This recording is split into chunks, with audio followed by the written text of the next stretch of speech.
Hello students, comparing quantity part 8 में स्वागत है। इसके पहले 1 से लेकर 7 पार्ट तक बहुत अच्छे से समझाया हूँ।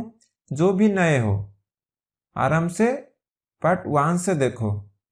पढ़ना चाहते हो तो पहले स्टेप से शुरू करो, सीधा आके पार्ट 8 मत देखो।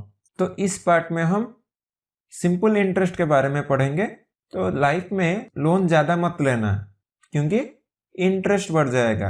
इंटरेस्ट का मीनिंग दो तरीके का होता है, एक तो होता है तुम्हारा आग्रह, एक होता है ब्याज। तो वही ब्याज के बारे में पढ़ेंगे, कितना इंटरेस्ट बढ़ जाएगा। तो ये तुम्हारे लिए पूरा का पूरा नया चीज होगा, लेकिन ये बहुत मजेदार चीज है। देखो, स्टोरी के माध्यम से समझाता हूँ। इसका नाम है प्रभु। प्रभु ने क्या किया, बहुत सारा पैसा और एक जन जिसका नाम है ईश्वर, ठीक है, भगवान नहीं, बस उसका नाम है ईश्वर। तो ईश्वर से बहुत सारा पैसा ले आया।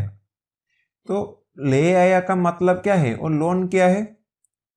ईश्वर ने क्या बोला, देखो प्रभु, मैं तुमको तो बहुत सारा पैसा दे दूंगा, जितना जीरो कहोगे उतना जीरो डाल के दे दूंगा, मेरा दिक्कत नहीं है, मेरे पास बहुत पैसा है।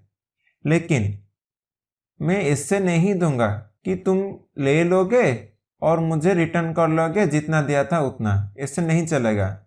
वो क्या बोला, अगर मैं 100 रुपये दूंगा, 1 ईयर के बाद मुझे तुम 5 रुपये ज़्यादा दोगे, तो 100 रुपये जो लिए 1 साल के बाद 5 ज़्यादा देना पड़ेगा। तो प्रभु ने क्या बोला, प्रभु ने बोला ठीक है, मुझे कोई दिक्कत नहीं है, मैं दे दूंगा। तो प्रभु ने हिसाब करने लगा, लेकिन उसको हिसाब नहीं आया। तो यही हिसाब सीखने के लिए हम अब देखेंगे इंटरेस्ट। इंटरेस्ट कैसे निकालते हैं, इसका सीधा का सीधा फॉर्मूला है। देखो, इंटरेस्ट एक्चुअली दो टाइप का होता है, एक है कंपाउंड इंटरेस्ट, एक है सिंपल इंटरेस्ट, ठीक है। कंपाउंड इंटरेस्ट इस साल नहीं पढ़ोगे, सिर्फ सिंपल इंटरेस्ट पढ़ो। तो सिंपल इंटरेस्ट एक्चुअली क्या होता है, PRT/100। तो मैं ये PRT नहीं कहता हूं, मैं कहता हूं TRP, क्योंकि याद रह जाता है। TRP सुने होगे, ये चैनल का TRP बहुत ज्यादा है, मतलब वो चैनल बहुत लोग देखते हैं। IPL में स्टार स्पोर्ट्स चैनल का TRP बहुत बढ़ जाता है। तो TRP डिवाइड बाय 100 कर लेंगे तो हमारे पास सिंपल इंटरेस्ट मिल जाएगा। इसको कॉन्सेप्ट के माध्यम से भी कर सकते हो, लेकिन बहुत ज्यादा समझदारी होगा तो जाके कर सकते हो। इसलिए मैं यहाँ पर रेफर करूंगा, ये वाला फॉर्मूला से ही आप कर लो। तो P क्या होता है, R क्या होता है, T क्या होता है। देखो, P होता है प्रिंसिपल, सम ऑफ मनी, मतलब तुम जितना लोन लिए थे उसको हम कहेंगे प्रिंसिपल। R क्या है, रेट ऑफ इंटरेस्ट, ठीक है। रेट ऑफ इंटरेस्ट क्या होता है समझाऊंगा। T पहले देख लो, T होता है टाइम पीरियड, कितना टाइम तक ले हो। और T हमेशा ईयर में रखने के लिए कोशिश करो, क्योंकि रेट ऑफ इंटरेस्ट हमेशा ईयर में होता है। 1 ईयर में कितना है, रेट ऑफ इंटरेस्ट समझाता हूं। तो टाइम हमेशा ईयर में कन्वर्ट कर देना। अगर 6 महीना होगा तो ईयर में कन्वर्ट करने के लिए डिवाइड बाय 12। अगर 1 साल होगा कोई दिक्कत नहीं, अगर 2 साल होगा कोई दिक्कत नहीं, डायरेक्टली डाल सकते हो। लेकिन कुछ महीना होगा तो यहाँ पर ईयर में कन्वर्ट करना और डिवाइड बाय 100, ये हो जाएगा सिंपल इंटरेस्ट। तो देखो, रेट क्या होता है। रेट एक्चुअली होता है, इससे लिखा होगा 5% रेट ऑफ इंटरेस्ट पर annum, इससे लिखा होगा, ठीक है। PA लिखा होगा तो पर annum। तो 5% रेट ऑफ इंटरेस्ट क्या होता है, 5% को उसी तरह तोड़ देंगे तो 5 डिवाइड बाय 100। तो अगर 100 हमारा प्रिंसिपल है तो 5 रुपये एक्स्ट्रा देना पड़ेगा। 100 में 5 रुपये एक्स्ट्रा देना पड़ेगा 1 साल के बाद, ठीक है। 100 रुपये अगर 1 साल रख रहे हैं तो 5 रुपये हमको एक्स्ट्रा देना पड़ेगा, वही कहता है रेट ऑफ इंटरेस्ट। हमेशा 100 में कितना ज्यादा देना पड़ेगा, अगर 10% पर annum होगा तो हर 100 में 10 रुपये ज्यादा देना पड़ेगा, हम इसको कहते हैं रेट ऑफ इंटरेस्ट। आया समझ में। रेट ऑफ इंटरेस्ट देखो परसेंटेज है ना, तो इसलिए नीचे 100 ऑलरेडी लिखा है। देखो, PRT होता है एक्चुअली इंटरेस्ट, लेकिन R क्या होता है परसेंटेज में, उसको हम 5% लिखेंगे, नहीं तो कैसे करेंगे 5 डिवाइड बाय 100। तो ये जो 100 लिख रहे हैं तो हम इसलिए फॉर्मूला में ही 100 लिख लेते हैं। तो r के जगह सिर्फ 5 डालेंगे और ये 100 ऑलरेडी है। आया समझ में?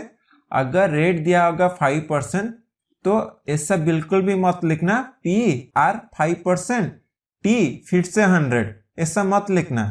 यही परसेंटेज के लिए ये 100 लिखा है, तो बस 5 ही लिखना, परसेंटेज को लिखने की जरूरत नहीं है।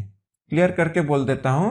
देखो, अगर पी आर टी बाई 100 है तो इसका मतलब ही है आर जो परसेंटेज है ना, आर परसेंटेज मतलब क्या, आर डिवाइड बाई 100, तो वही आर डिवाइड बाई 100 को ही इधर लिखे हैं। मैं बोल रहा हूं अगर 5% दिया होगा तो यहाँ पर 5% लिखने की जरूरत नहीं है, सिर्फ 5 लिखना।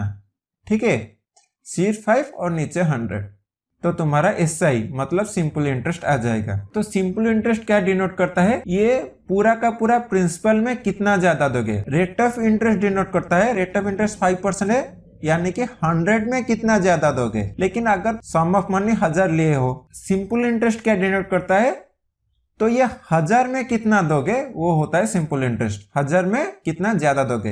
रेट ऑफ इंटरेस्ट होता है 100 में कितना ज्यादा दोगे, और सिंपल इंटरेस्ट होता है टोटल प्रिंसिपल में तुम कितना ज्यादा दोगे।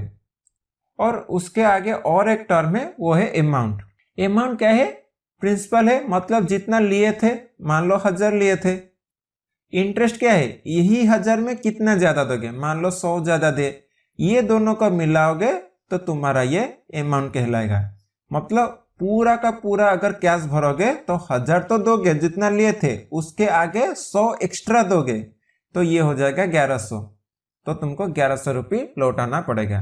ये मत समझना कि सिर्फ इंटरेस्ट दे दोगे तो बच जाओगे। तुम किसी से 1000 रुपये लिए हो, सिर्फ इंटरेस्ट मतलब 100 दे दोगे तो उसका हो जाएगा क्या, उसको 1000 चाहिए, उसके साथ 100 एक्स्ट्रा चाहिए, तो यही होता है इंटरेस्ट। नहीं तो क्यों देगा, एक बंदा दूसरे बंदे को दे रहा है, ये 1000 रुपये क्यों देगा, उसका भी कुछ लाभ होना चाहिए। तो उसका जो लाभ होता है हम उसको इंटरेस्ट कहते हैं। तो क्वेश्चन करते हैं, एक ही बात याद रखो, आई इक्वल टू टीआरपी बाई 100, नहीं तो याद रख सकते हो पीटीआर बाई 100, कोई दिक्कत नहीं, जिससे भी याद रखो एक ही बात है। आर एस 10,000, तो यहां पर दे दिया है p. 5% interest rate per annum, p a मतलब पर एनम, ये हो गया आर।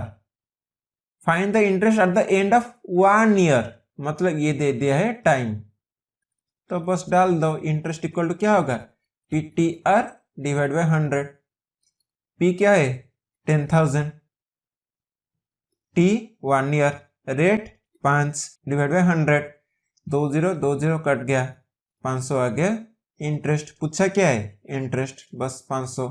अगर पूछेगा अमाउंट तो क्या करोगे, 10,000 प्लस 500, मतलब 10,500 होगा उसका अमाउंट। आया समझ में? और एक क्वेश्चन करते हैं। देखो, आर एस 3,500, ये है प्रिंसिपल, 7% पर एनम, ये है rate. Find the interest which will be received eight the end of, यहाँ पर देखो 2 ईयर दिया है, तो टाइम ले लेंगे 2 साल। इंटरेस्ट ही पूछा है, I equal to P T R divide by 100, तो पी दे दिया है 3,500, टी है 2 साल, आर है 7% डिवाइड बाई 100, तो 20 से 20 कट गया, तो ये 35 इंटू 2 होता है 70, इंटू 7 कर लेंगे तो 490 है इंटरेस्ट। ये तुम्हारे लिए है, ये प्रिंसिपल पर एनम है। ठीक है, 6.5% दिया है, डर मत जाना, 6.5 ही लिखना है। ठीक है, कह देता हूं ये वाला, तुम सॉल्व करके बस आंसर मुझे बोल देना। तो आई इक्वल क्या होता है, पी ये है आर, और टी कितना दिया है 3 साल, डिवाइड बाय 100। पूछा क्या है, इंटरेस्ट एंड अमाउंट, दोनों का दोनों पूछा है। तो ये जो 6.5 है इसको इससे रख सकते हो, नहीं तो 65 डिवाइड बाय 10 भी कर सकते हो। तो क्या लिख लेंगे, 6050 इंटू 65 डिवाइड बाय 10 इंटू 3, और नीचे क्या था, और एक 100 था। बस इसको सॉल्व कर लोगे तो इंटरेस्ट आ जाएगा। और अमाउंट के लिए क्या करोगे, प्रिंसिपल प्लस इंटरेस्ट, मतलब ये वाला प्रिंसिपल है और जो इंटरेस्ट आएगा उसको ऐड कर देना, अमाउंट आ जाएगा। देखो यहाँ पर दिया है 6050 इज बोरोड, किसी से लिए हो, बोरो किए हो, तो इसका मतलब ये प्रिंसिपल है। ऐसा एग्जामिनर कभी भी नहीं देगा कि प्रिंसिपल इतना है, टाइम इतना है, रेट ऑफ इंटरेस्ट इतना है, बस आंसर निकालो, ऐसा बिल्कुल भी नहीं देगा। वो कुछ लैंग्वेज में लिखेगा, तुमको वो लैंग्वेज समझना है एग्जामिनर क्या दिया है, ठीक है। और ये एक टास्क है, ये बिल्कुल भी नहीं बताऊंगा, ये खुद से तुमको पूरा करना है। कंपेयरिंग ऑफ क्वांटिटी का सारा कंसेप्ट यहीं पर खत्म होता है। जो बीच में देख रहे हो तो उनको मैं सजेस्ट करूंगा पार्ट 1 से देखो, और जो एक बार पार्ट 1 से यहां तक देख दिए हो, तुमको क्या करना है 10 डेज के बाद वीडियो को फिर से पार्ट 1 से जितना पार्ट है सारा का सारा देखना है। लेकिन इस बार क्या करना है, थोड़ा स्पीड से देखना है। यूट्यूब में स्पीड ऑप्शन होता है, 1.25x कर लेना, थोड़ा स्पीड में वीडियो चलेगा। कंसेप्ट तो सुनना, लेकिन जहां पर क्वेश्चन आया अब देखना नहीं है, वीडियो को पॉज करना है, खुद से ट्राई करना है। देखोगे कितना अच्छे से तुम्हारा हो जाएगा। बात मानोगे तो अच्छा होगा, नहीं मानोगे तो तुम्हारे ही खराब होगा। ये तो गया कैसे रिवीजन करोगे। इसके आगे वाला वीडियो में हम क्वेश्चन करेंगे, इसके ऊपर क्वेश्चन प्रैक्टिस नहीं करोगे तो कुछ भी नहीं हुआ है। तो इसके अगले वाला वीडियो में क्वेश्चन प्रैक्टिस करेंगे। तो इस वीडियो को यहीं पर रखते हैं। Thank you.